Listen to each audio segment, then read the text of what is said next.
Yeah, so 2.3, we're talking about postulates and diagrams here in 2.3. So let's first look at this exploration number 2. We're going to look at that one first. We're going to skip the exploration number 1 and just go straight to exploration number 2, which is interpreting a diagram. So they give you this diagram, which is a plane. Okay, so this is like a sheet of paper.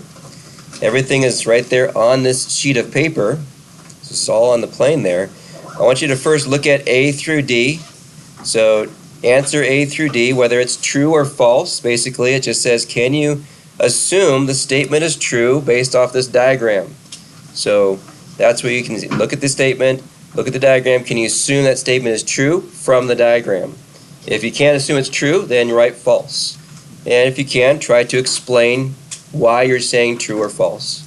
Okay, I'll give you a moment for that, and then we'll go over those answers. All right, so let's go over these first 4 here, A through D. This is on page 44 there at the bottom. And so it says, A, all points shown are coplanar. So can we assume that all the points shown here on this diagram are coplanar? So that would be yes, because they're all on the same plane. This is the plane, and they're all on that plane. So yes, that's true. So we'll say true for that one, yes. B says points D, G, and I are collinear. So if you look at points D, G, and I, you know, they may look like they are collinear, like they could line up, but because there's no line going through them, we cannot assume that they're collinear. So that would be false. Based on the diagram, we cannot assume that they are collinear. So there's no line connecting those 3 points. Letter C, points A, C, and H are collinear. So A, C, and H, yes, we can say that's true. We can assume those 3 are collinear because we can see the line going through them. So definitely, yes, true. All points are on that same line. And then for D, line EG and AH, those 2 lines are perpendicular. So can we assume, based on this diagram, that they are perpendicular? So EG would be this line going here, and AH is this one going this way. And that would be true also because of the right angle mark here. So that right angle mark shows that these 2 lines intersect at a right angle, a 90-degree angle, which is the definition of perpendicular lines, that they intersect at 90-degree angles. So yes, we can assume those 2 lines. So yeah, true on that one. The right angle mark is there. Okay, I'm going to have you go on to the next one. So it's the next page, 45. Same diagram, E through M. So I'll give you some time to work on E through M. So look through each of those, read them, see if you can assume that that statement is true based on the diagram. If it's not, then write false. And if you can, write down maybe why you're saying true or false. And then we'll go over these. Okay, so you should have finished E through M at this point. And so let's go over these and see if you write down the right one, and just fix it if you didn't. So we got E says these 2 angles here, BCA and ACD, are a linear pair. So BCA, that's this one on this side. ACD is this one on this side. So are they a linear pair? So remember, what is a linear pair? It has to have 2 things. They have to be both adjacent angles and supplementary angles. So are these adjacent angles? Yeah, they are. They're sharing this side right here, so they are adjacent. Are they supplementary? Well, yeah, these are creating a straight angle right here, right? They're making a straight angle, so they add up to give you a straight angle, so yes, that's a linear pair. So that would be true. We can assume those 2 angles are a linear pair because they're both adjacent and they form a straight angle. F. So are these 2 lines perpendicular? AF, that's this one here, and BD. Well, they don't have the right angle mark like the other one did, so we cannot assume that they are perpendicular. They would have to show that right angle mark in order to do that, so that would have to be marked false for F. G says these 2 lines, EG and BD, are parallel. So EG is this line, BD is that line there. They may look parallel, but you cannot assume that they are. There's no way to assume that these are parallel. They may look like it, but we can't assume that. So we'd have to say false for this one on G. Now if on letter F, if this one could have been proven or shown perpendicular because of the right angle mark, and they both had right angle marks, then we could have also shown that those lines are parallel. So then we could have done that. But without that right angle mark here, then there definitely is no way to show that these two lines are parallel. You know, they may at some point intersect.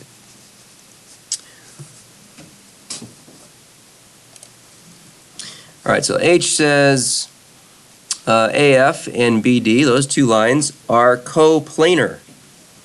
So AF, that's this line here, and BD, this line here, are they coplanar, which means they lie on the same plane.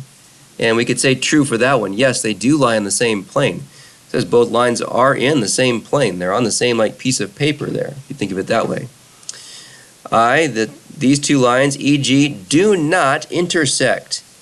So BD here and EG, it's saying they do not intersect. Well, on the window that we see here, on this piece of paper, they're not intersecting.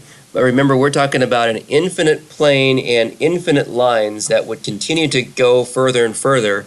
So because we couldn't show that those are parallel, because parallel lines will never intersect, because we couldn't say that those are parallel, then we can't say that they're never going to intersect. They may intersect way down here, somewhere down the road. So I has to be false. J, AF and BD intersect.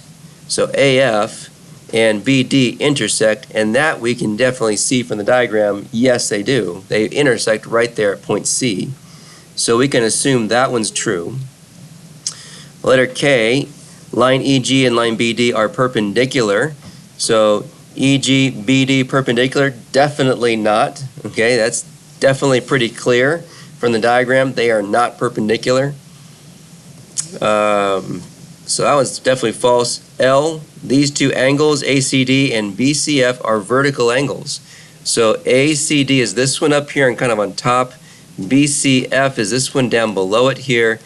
And we could say that that's true. They are vertical angles. We can assume they're vertical angles because they have two pairs of opposite rays. So you have this ray and that ray, those are opposite. And then these two here are opposite rays as well. So basically it forms a perfect X. That's what you're looking for vertical angles, a perfect X. And so that creates this perfect X, making vertical angles here. And we know vertical angles are always congruent. So true for letter L. And then M, AC and FH are the same line. So you got AC here, FH down here. Can you assume they're the same line? Yeah, because they're all collinear points. They're lying on the same line right there. So that's what you're saying here. They're all on the same line, which can be named using any 2 points on that line. So we can name them differently, like these are two names for the same line, in fact, because all the points are on the same line. So that's true on that one. All right, let's move on to our next page. Just turn over to the next page on 46, and we're going to look at some of these postulates here. So the postulates are actually from chapter 1, really. All this stuff here that we're going to see on this section really was shown to us in chapter 1. Most of it was shown to us in the very first section of chapter 1. And now it's putting it in terms of a postulate, like a statement that you can use then to prove something else is true. Because what we're trying to do here is trying to gear up for understanding how to do proofs. That's what this whole chapter really is all about. We don't spend a whole lot of time in the chapter. That's why I'm not giving you homework for this chapter, but we're going through it so you can kind of get your mind wrapped around how to do proofs. And again, we looked at last section was the two types of reasoning, the inductive reasoning and the deductive reasoning. Well, geometry always is going to use deductive reasoning to prove things are true, which uses facts and definitions and postulates like these to show that something definitely is true, or prove something is true. It doesn't use inductive reasoning. It's not going to use experience or observations to prove something's true. It's got to have some hard, concrete evidence to be able to prove something's true. And so that's what we're going to be looking at now, more focusing on deductive reasoning to understand how to do proofs. It's kind of like if you were thinking of watching a detective show, like let's say the show Monk or something like that, where a murder happens at the beginning of the show, and then throughout the rest of the show they're trying to prove who the murderer is, or they're trying to figure out who the murderer is. That's basically the idea of you doing a proof. They give you something to start with, and they say, okay, here's the murderer. Okay, so they even tell you the murderer. I like Monk because it also tells you the murderer. If you ever watch that show, you see the murder happen. You know who the murderer is at the beginning of the show, and you see Monk prove that that is the murderer by the end of the show. And so it's really he's working out a proof. He has to fill in all the gaps of all the evidence to point to who that murderer is in the end. And so that's what we're gearing up to be able to do. And we use these things here to kind of be our evidence, we might want to say. So this is all again from chapter 1, 2.1 postulate. 2-point postulate says through any 2 points there's exactly one line. There exists exactly one line. And it kind of goes back and forth here, because then line point postulate is a line contains at least 2 points. And so you can see how this one, 2-point, well, it starts off with the points, then talks about the line. This one says line point, so it talks about the line, and then talks about the points. The line intersection postulate, that's the one where just any 2 lines are going to intersect exactly at one point, right there, point C in this one. And so here's like an explanation or example or an illustration of this, like the intersection of line M and N is point C. So that's an illustration of that. Number 2.4 here. 3-point postulate. Through any 3 non-collinear points, there exists exactly one plane. So you have exactly one plane existing. So you have to have 3 points that are non-collinear. They can't line up. Then you can have a plane. If the 3 line up, you can't have a plane, because that could be a line. And then 2.5 is just the reverse of that. Plane points. So you got to talk about the plane first. So a plane contains at least 3 non-collinear points. So these two are kind of back and forth with each other, kind of almost the same thing, but back and forth. And then look at the other page there at the top of 47. We have another one with 2.6, plane line postulate. So it's going to talk about the plane first. If 2 points lie in a plane, then the line containing them also lies in the plane.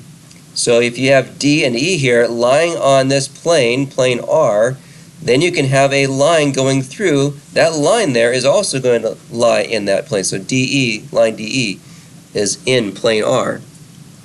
And then 2.7, plane intersections. So we saw this also in chapter 1 as well, like the first section. If 2 planes intersect, their intersection is a line. And so that's why it's saying the intersection of S and T, plane S and plane T, is going to intersect at line L. So you talk about the 2 planes first, and then you talk about the line that's intersection, that is the intersection. All right, so right below on 47 you can see is the extra practice. So 1 and 2, I'm going to give you a moment for that. Just state the postulate illustrated by the diagram. So number 1 says if you got those 3 points there, then you have a line through those 3 points. So see which postulate out of the ones we just looked at on page 46 and 47 there would illustrate this diagram. And then 2 is got the planes in that one. So if you got that plane with those points on there, then you have a line MN on that plane. So write down what the postulate is. Don't just write the numbers. Write the actual title for the postulate. And then I'll go over that with you in just a second. All right, so for 1, you can see it's got the points, then it's got the lines. So that's actually the very first one, 2.1, which is the 2-point postulate. 2-point postulate, because even though it says, through any 2 points, there's exactly one line. Well, you can say 3 points. It doesn't matter how many points. You just have to have 2 points for there to be a line. And then number 2 is the plane line postulate, because you got the plane, then you got the line. So plane first, then line. Plane line postulate. So you have 2 points lying on a plane there, then you can have a line going through those 2 points, and that line now is on the plane. 3 through 6 down here, we're going to look at this diagram. So it says use the diagram to write an example of the postulate. So that would be kind of like when you're looking at your 46 and 47, the very part on the right was the example. They showed you an example, and then they wrote out that on the right side. So that's what we want to write from this diagram. So for 3, it says 2-point postulate. That's the 2, 1. So we need 2 points. So you got to get 2 points first that are on the same line. Well, you have 2 lines here. You have line K, line L. Should we use line K or should we use line L? Well, you have to have 2 points. Does K have 2 points? No, it only has 1 point on it. It only has point C, so we can't use K to illustrate this. Line L has points B and C on that line, so we can use that line to illustrate this 2.1 postulate. What we can say here is, and we're going to talk about the points first. It says 2-point postulate, so talk about the points first. So through points B and C, there's going to be line L. That's what we would say. Through points B and C, there it is. So through points B and C exists line L. That's what you want to write for 3. Through points B and C exists line L. Number 4, we got line point postulate. That's the 2.2, which is really the reverse of this 2.1. So we now got to talk about the line first and then the points. So we're going to use the same line, line L, and the same points, B and C. We're just going to basically reverse this statement. We're going to talk about line L first, then points B and C. So we could say line L contains those 2 points, B and C. That's what we can say. Line L contains points B and C.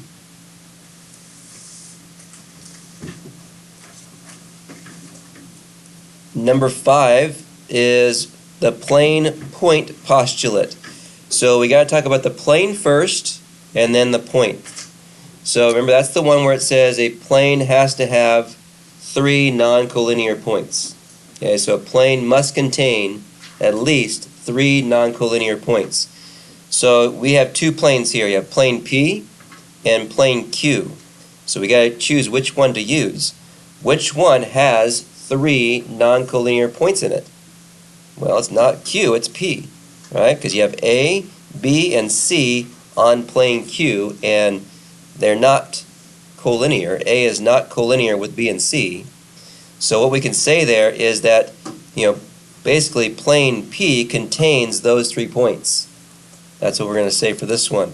Plane P contains 3 non-collinear points, A, B, and C. So again, you're talking about the plane first, then we talked about the points second. 6 says plane intersection postulate. So that's where you're talking about the 2 planes first, and then you're talking about the intersection that those 2 planes have second. So we have the 2 planes, right? You can see them, plane P, plane Q. Where do they intersect? Well, they intersect on which line? Line K, not line L, right? Line K is the intersection. So we talk about plane P, plane Q are going to intersect or do intersect at line K. And so that's what we say. The intersection of planes P and Q is line K. So you could say the intersection first, but you're going to talk about the planes first, then the line that they intersect second.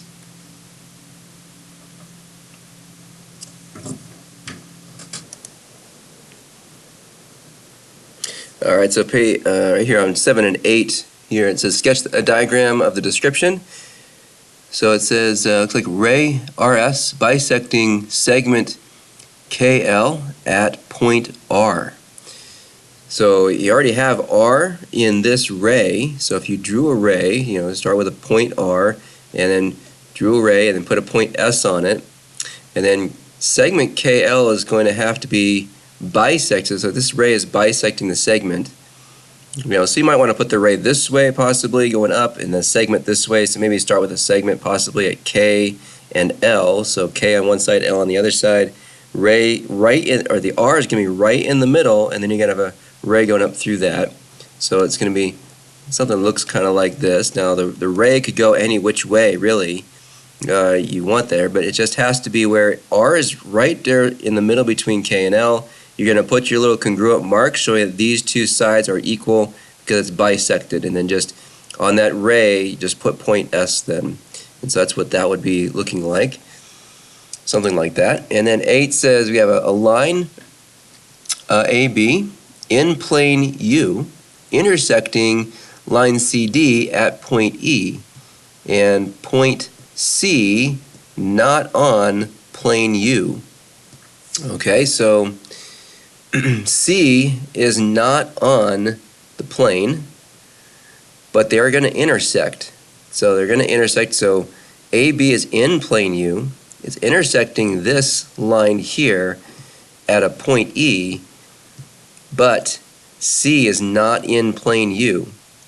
So that means it's going to have to be off the plane, kind of going through the plane a little bit. So it looks something like this, which means if C's off the plane, D's off the plane also.